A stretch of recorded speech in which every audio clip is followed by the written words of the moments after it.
आज महाराष्ट्र सरकारच्या वतीने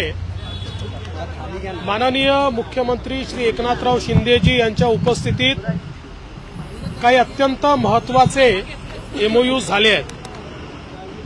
यामध्ये विशेषतः ग्रीन हायड्रोजन या विषयात जवळपास 2,70,000 कोटी रुपयाच्या गुंतवणुकीचे करार आम्ही केलेले आहेत, ज्यामध्ये एनटीपीसी जी केंद्र सरकारची आहे, एनटीपीसी ग्रीन एनर्जी 80,000 कोटी,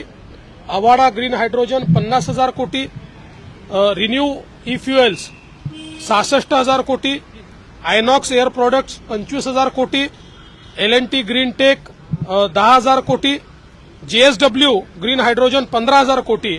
आणि वेल्सपन गोदावरी GS2 29,000 कोटी असे जवळपास 2,76,700 कोटी रुपयाचे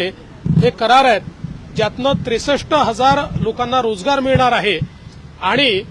महाराष्ट्र हा ग्रीन हायड्रोजनमध्ये सगळ्यात अग्रणी राज्य म्हणून या करारांमुळे होणार आहे। आपण सगळ्यांनी नावं देखील बघितली असतील, सगळ्या देशातल्या अतिशय महत्त्वाच्या कंपन्या आहेत की ज्यांनी महाराष्ट्रासोबत हा करार केलेला आहे। महाराष्ट्र ग्रीन हायड्रोजनमधलं पॉलिसी करणारं पहिलं राज्य ठरलं आहे आणि त्यामुळे इतक्या मोठ्या प्रमाणात ही इन्व्हेस्टमेंट आज महाराष्ट्रामध्ये येते आहे। याच्या व्यतिरिक्त एक अजून महत्त्वाचा एमओयू आज आपण या ठिकाणी केला आहे, तो म्हणजे Arcelor Mittal Nippon steel AMNS जी आज जगातली सगळ्यात मोठी स्टीलची कंपनी आहे, यांच्यासोबत आपण जवळपास 6 मिलियन टनचा त्या ठिकाणी स्टील प्लांटचं एमओयू केलेला आहे आणि जवळपास 70,000 कोटी रुपयाची गुंतवणूक ही या स्टीलमध्ये देखील येणार आहे। त्यामुळे आजचा दिवस हा मोठ्या गुंतवणुकीचा तर आहेच, पण त्याच्यासोबत एक तिसरा अतिशय महत्त्वाचा कार्यक्रम आज आम्ही जो या ठिकाणी घेतला, ज्याच्यामध्ये मित्राच्या वतीने आम्ही ॲग्रिकल्चर व्हॅल्यू चेन असा एक कार्यक्रम हातामध्ये घेतलाय, कृषी मूल्य साखळी, ज्याच्यामध्ये मागच्या काळात जेव्हा मी मुख्यमंत्री होतो त्यावेळेस आपण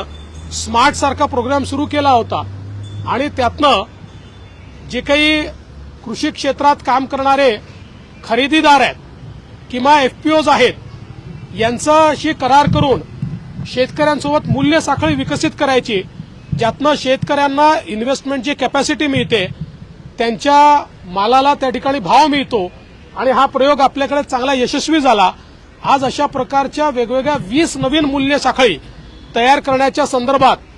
देशातल्या चांगल्या उद्योजकांसोबत आणि FPOs सोबत आज आपण त्या ठिकाणी करार केलेला आहे। यासोबत म्हणजे Amazon सारखा एक प्लॅटफॉर्म की जो देखील आपल्याशी करारामध्ये आलेला आहे आणि आपल्या भारतीय प्लॅटफॉर्म जे आहेत हे देखील आपल्यासोबत करारबद्ध झालेले आहेत। त्यामुळे मोठ्या प्रमाणात या ठिकाणी शेतकऱ्यांना व्हॅल्यू चेनच्या माध्यमातून उत्तम प्रोडक्शन करण्याकरता सीड देण्यापासून तर त्यांचा माल विकत घेऊन मार्केटपर्यंत पोहोचवणे आणि त्यांना योग्य मूल्य देणे या संदर्भातला कार्यक्रम आज आपण पार पाडलेला आहे। आपल्याला कल्पना आहे की मागच्या काळात वर्ल्ड बँकेच्या मदतीने आपण बाळासाहेब ठाकरे स्मार्ट प्रोग्राम सुरू केला होता, त्या प्रोग्रामच्या अंतर्गत आता या मूल्य साखळ्या या ठिकाणी काम करतील आणि मोठ्या प्रमाणात शेतकऱ्यांना त्याचा फायदा होईल।